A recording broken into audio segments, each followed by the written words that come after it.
Lovely to be with you all. Thank you.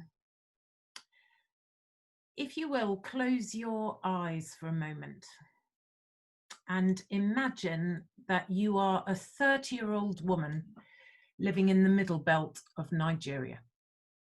You're married to a pastor and you're pregnant with your third child.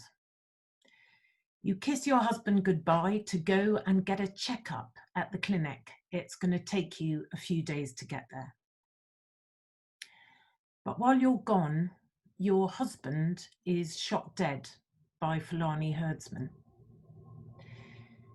You arrive home just in time for the funeral and see your husband's body lying in the grave, which has already been dug.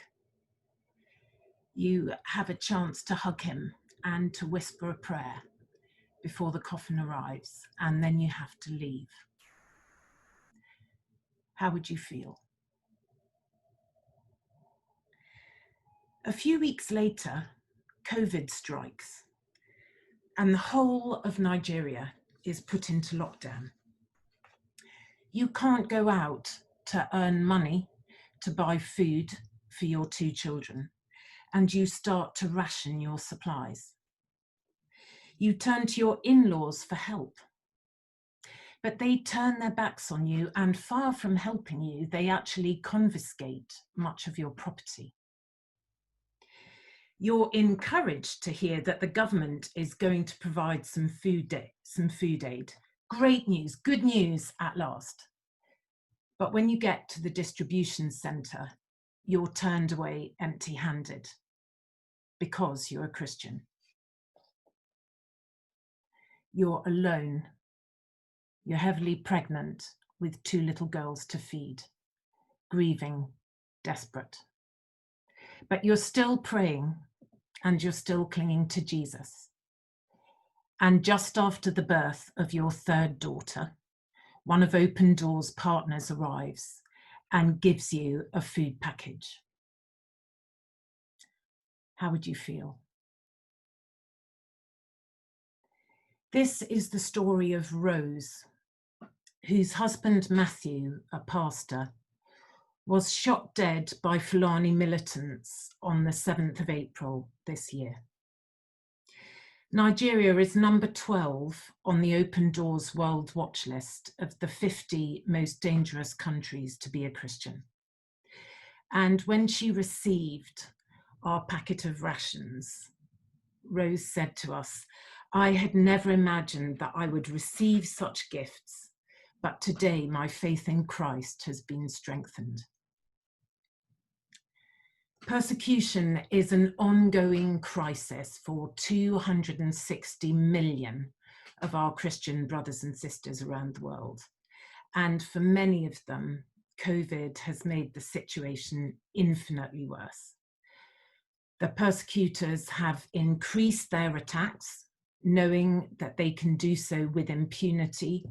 Just after Rose's husband Matthew was killed, we heard further reports of Fulani herdsmen murdering 34 other Christians in nearby villages.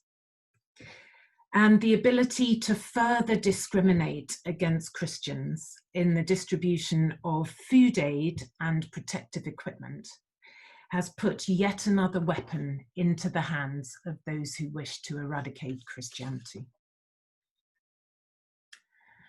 Ordinarily, Open Doors would provide trauma counselling and livelihood training for widows like Rose, and leadership training and persecution survival training for her husband Matthew, as well as discipleship training for new converts. But during COVID, the church has literally been at danger of starving to death. Many Christians are poor. They earn a daily wage. As Anoni has said, not being able to go out means no work, means no money, means no food. They have no other assets. As a result, church leaders who rely on the weekly tithe have also been at risk of starvation. So we've been focusing on providing the food and basic supplies that the church needs to keep it alive. And the need is just massive, as you've heard from Anoni and Christian.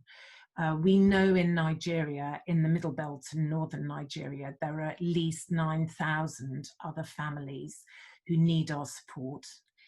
In India, where we think up to 70% of Christians are Dalits, and therefore by definition poor and daily wage earners, we started with the goal of reaching 50,000 people.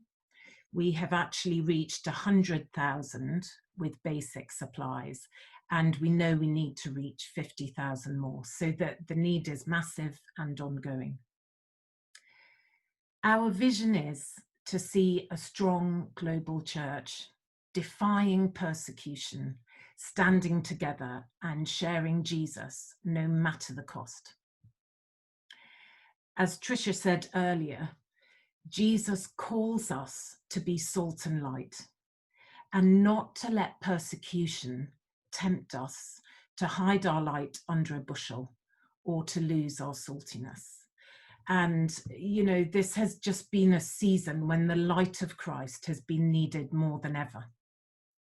Just to finish with a story from Sri Lanka, Pastor Shiant is one of the pastors our partners work with in the eastern part of Sri Lanka. And his church has experienced a lot of persecution from their devout Hindu neighbours. Just last year, a member of the church, Kumar, was badly beaten by his cousins. And when his wife and 3 of the other women from the church went to help him, they were also badly beaten and pelted with garbage. 7 months later, when COVID struck, Pastor Shiant realized that this was a crisis that would affect many people in the community beyond the church. He knew that many people in the community were daily laborers and would be without money and food. So he asked us and our partners to provide rations so they could reach out to the local community as well. And in fact, Pastor Shiant and his church have supported not just their own brothers and sisters, but also 100 families in the local community, including those who persecuted Kumar last year. As a result of this, Pastor Shiant said to us, "I see a great renewal within the church. Even the local government representative of the village has changed in his attitude towards the Christian community. We're building better relationships with the people now. Thank you so much for your partnership with us."